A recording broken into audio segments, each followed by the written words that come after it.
तो hello friends, welcome back to the channel. तो भाई ये है मेरे पास Volkswagen की वर्टस हाईलाइन मैनुअल ट्रांसमिशन के साथ। ये 1 लीटर है, 1.5 लीटर और ऑटोमेटिक भी आपके लिए अवेलेबल है। तो आपको जो आपकी जो प्रेफरेंस है आप वो ले सकते हो। और इसी गाड़ी के बारे में फुल डिटेल रिव्यू करने वाला हूँ कि एक्सटीरियर में, इंटीरियर में, साइड बैक जितनी भी चीज़ें हैं सारी कवर करने वाला हूँ। और सबसे मेन है इस गाड़ी की प्राइसिंग। एक शोरूम प्राइस की बात करते हैं तो ये 13,45,000 रुपये की आपको एक शोरूम कॉस्टिंग करने वाली है। बाकी गाड़ी सेडान में बहुत ज़्यादा शानदार है। सीधा कंपैरिजन होता है भाई इसका स्लाविया और अपनी Hyundai की वरना से। तो दोनों ही गाड़ियों में कितना क्या फ़र्क है उन चीज़ों के बारे में आज हम बात करने वाले हैं। चैनल में पहली बार आए तो चैनल को सब्सक्राइब कर लीजिएगा। वीडियो अच्छा लगेगा इस तो पक्का लाइक कर दीजिएगा। तो भाई सबसे पहले स्टार्ट करते हैं गाड़ी के फ्रंट प्रोफाइल से। यहाँ पर आपको देखो सबसे पहले Volkswagen का यहाँ पर आपको काफ़ी बड़ा सा लोगो मिल जाता है और क्रोम की जो ट्रीटमेंट है वो भी आपको फ्रंट में देखने को मिल जाती है। बोनट पे काफ़ी शानदार सी भाई आपको डिज़ाइन मिल जाएगी। और इधर आपको वाइपर्स मिल जाते हैं जो कि नॉर्मल से हैं। रेन सेंसिंग वाइपर्स आपको यहाँ पे देखने को जो है वो नहीं मिलते हैं। बाकी लाइट्स के बारे में बात करते हैं तो लाइट्स आपको फुल एलईडी हेडलाइट के साथ मिलती है, रिफ्लेक्टर बेस्ड। नीचे आपको डीआरएल्स मिल जाते हैं और यहाँ पर अगर आप देखो तो फॉग लाइट्स मिल जाते हैं। इंडिकेटर्स आपके ये रहने वाले हैं। मैं सिनेमैटिक लगा दूंगा तो आप उसमें चेक कर लेना।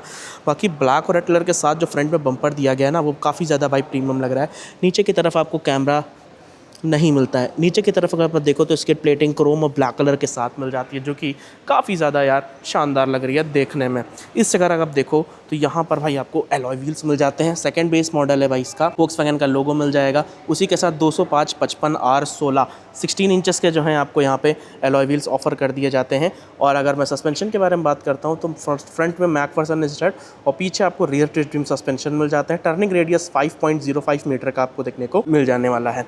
और इस गाड़ी की अगर मैं ग्राउंड क्लियरेंस की बात करता हूँ, अगर ये गाड़ी मतलब वेट के साथ है, 5 लोग बैठे हैं, 145 की आपको ग्राउंड क्लियरेंस मिल जाती है। अगर कोई नहीं बैठा खाली ऐसे खड़ी है तो 179 की आपको यहाँ पे ग्राउंड क्लियरेंस मिल जाने वाली है। ग्रॉस वेट 1630 kg का है इस कार का। अगर आप व्हील बेस के बारे में बात करते हैं तो 2651 का व्हील बेस मिल जाता है। बाकी ओआरवीएम्स की बात करते हैं तो ओआरवीएम्स इलेक्ट्रॉनिकली एडजस्टेबल मिल जाते हैं। यहाँ पर आपको जो इंडिकेटर मिल जाता है एलईडी में। यहाँ पर आपको कोई भी कीलेस एंट्री जो ऑफर नहीं करती है।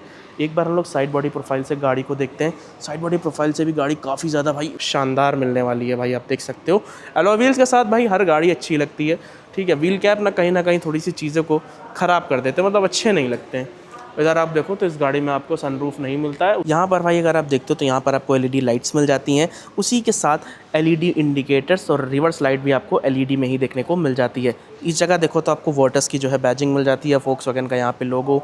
इधर आपको TSI का लोगो मिल जाएगा। डिफॉगर मिल जाता है। यहाँ पर आपको brake lights, shark fin antenna मिल जाएगा। और एक बार हम लोग इसके बूट को ओपन कर लेते हैं तो भाई इस जगह आपको मिल जाने वाला है 521 लीटर का काफ़ी बड़ा बूट स्पेस, ठीक है। कैमरा देखो मिलता है, हाँ भाई कैमरा देखो यहाँ पे मिल जाता है। और जो आपकी नंबर प्लेट वाली लाइट है वो भी आपको एलईडी में देखने को मिल जाने वाली है।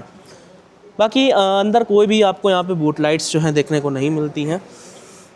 अंदर स्टेपनी दी गई है जो कि मेरे हिसाब से हाँ स्टील रिम है, ये चेक करो, ठीक है। तो स्टेपनी स्टील रिम की मिल जाती है। पीछे आपको 1 2 3 पार्किंग सेंसर्स आपको पीछे मिल जाते हैं।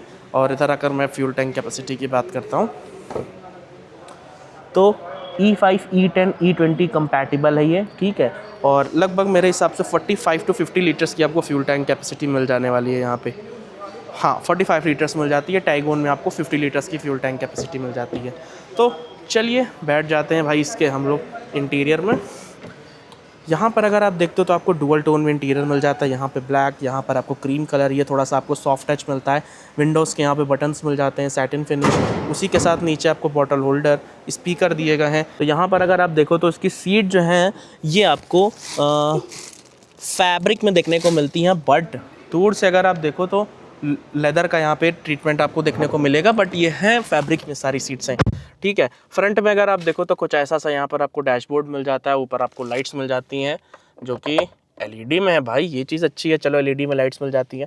स्पेस काफ़ी ज़्यादा यहाँ पे ठीक ठाक आपको मिल जाने वाला है। यहाँ पर आपको एसी वेंट के साथ नीचे 2 टाइप सी के पोर्ट्स मिल जाएंगे। उसी के साथ अगर मैं आर्मरेस्ट के बारे में बात करता हूँ तो यहाँ पर आपको 2 कप होल्डर्स मिल जाते हैं आर्मरेस्ट के पास। और सीटिंग कंफर्ट नो डाउट यार, सीटिंग कंफर्ट गाड़ी का काफ़ी ज़्यादा भाई मुझे बढ़िया लग रहा है। फैब्रिक में सीट्स हैं, ठीक है। तो मतलब जैसे कि मैं हमेशा कहता हूँ फैब्रिक में थोड़ा सा यार अनकंफर्टेबल फील होता है।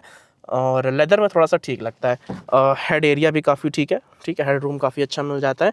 डैशबोर्ड बहुत ज़्यादा अमेजिंग मिलता है। चलते हैं ड्राइवर साइड की तरफ, और यहाँ पर भाई देखो तो आपको स्पीकर मिल जाएगा, इधर आपके जो है ट्विटर्स देखने को मिल जाते हैं। चलते हैं बाहर। रेड कलर के साथ यार वैसे भी काफ़ी ज़्यादा यार प्रीमियम लग रही है, और इसको ओपन करते हैं। इलेक्ट्रॉनिकली एडजस्टेबल आपको OR में मिल जाएंगे, चारों विंडो के बटन्स पावर में मिल जाएंगे, लॉक अनलॉक का बटन यहाँ पर आपको सैटिन फिनिश मिल जाती है। उसी के साथ यहाँ पर आपको मैनुअल सीट एडजस्टमेंट मिल जाएगा। की फोब की एक बार हम लोग बात कर लेते हैं।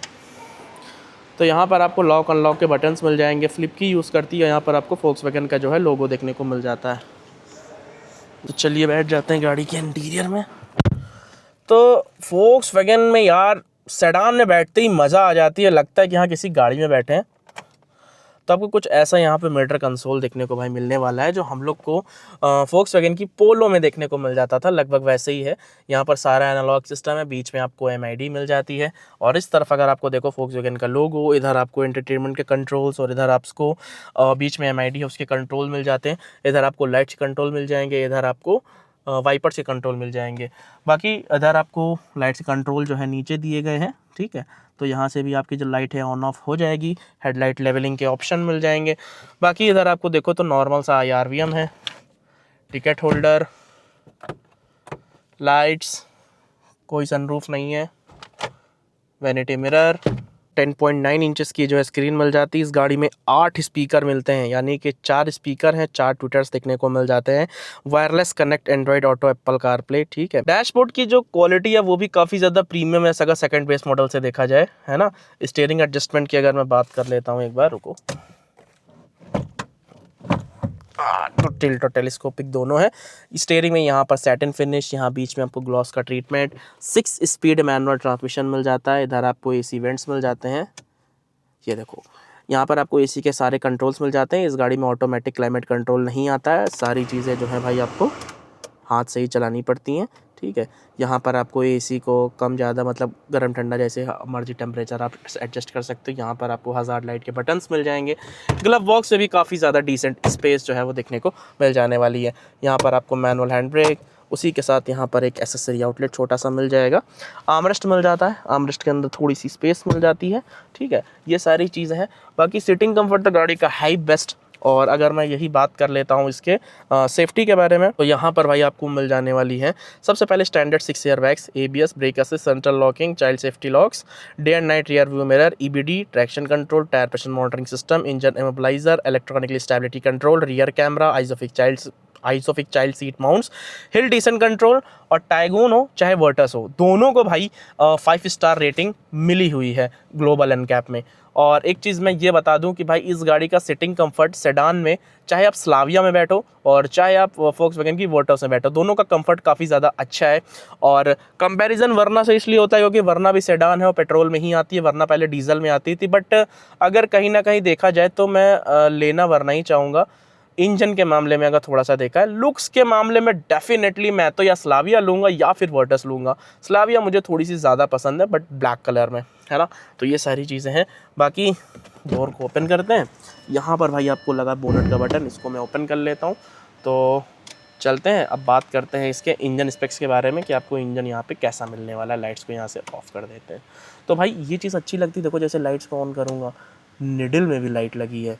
इग्निशन ऑन करता हूँ तो मीटर क्या शानदार भाई लगता है यार, मतलब बढ़िया लगता है। तो ये सब सारी चीज़ें हैं। इसको बंद कर देते हैं, ठीक है। चलते हैं बात करते हैं इसके इंजन के बारे में। तो भाई यहाँ पर आपको 1 लीटर TSI पेट्रोल इंजन मिल जाता है 999 सीसी का। इसमें भी आपको 114 bhp की पावर और 178 न्यूटन मीटर का torque, 6 speed manual transmission, 3 cylinder engine मिलता है। फ्रंट व्हील ड्राइव आप गाड़ी में देखने को मिल जाती है। 17 से 18 किलोमीटर पर लीटर का जो माइलेज है कंपनी क्लेम करती है। बाकी मेरे हिसाब से अगर आप देखा जाए तो 6 गियर बॉक्स दिया गया, माइलेज और ज़्यादा बेटर दे सकती है। ये इंसुलेशन नहीं दिया गया है, वैसे भी पेट्रोल इंजन है, बहुत ज़्यादा शांत है इंजन इसका। तो ठीक है, अब बोनेट को बंद करते हैं और बात करते हैं इस कार की प्राइसिंग के बारे में। तो भाई ये थी अपनी फोक्सवैगन की वर्टस हाईलाइन मैनुअल ट्रांसमिशन के साथ, ठीक है। सेकंड बेस मॉडल है, उसके हिसाब से देखा जाए तो चीज़ें यहाँ पर आपको काफ़ी बढ़िया मिल जाती हैं, ठीक है। उसके साथ यहाँ पर आपको एलईडी लाइट का सेटअप, फॉग लाइट जो है वो आपको हैलोजन में देखने को मिल जाती हैं। आप स्कोडा में स्लाविया पे भी जाओगे ना तो उसमें भी जहाँ तक फॉग लाइट्स जो हैं वो आपको हैलोजन में ही देखने को मिलने वाली है। बेसिकली ये है मेरे पास 1 लीटर, 1.5 लीटर में भी अवेलेबल है, ऑटोमेटिक मैनुअल जैसा आप लेना चाहो तो वो आपके ऊपर डिपेंड करता है कि आप कौन सा वेरिएंट गाड़ी का लेना चाहते हो। तो बेसिकली मुझे जीटी लाइन काफ़ी ज़्यादा अच्छा लगता है इस वर्टस का, ठीक है। तो वर्टस का जीटी लाइन आपको भी कैसा लगता होगा, आप कमेंट सेक्शन में मुझे ज़रूर बताना। प्राइसिंग के बारे में बात करते हैं तो Volkswagen Virtus highline manual petrol की एक शोरूम प्राइस पड़ती है आपको 13,45,000 रुपये और इसकी ऑन रोड प्राइस पड़ती है आपको 15,81,000 रुपये। और ये फोक्सवैगन लखनऊ की आपको मैंने प्राइसिंग बताई है। शोरूम की सारी कॉन्टैक्ट डिटेल्स आपको डिस्क्रिप्शन बॉक्स में मिल जाएगी। वीडियो अच्छी लगी हो तो वीडियो को लाइक करके चैनल को सब्सक्राइब कर दीजिएगा। मिलते हैं दोस्तों नई गाड़ी को लेकर नेक्स्ट वीडियो में, तब तक के लिए गुड बाय, जय हिंद दोस्तों।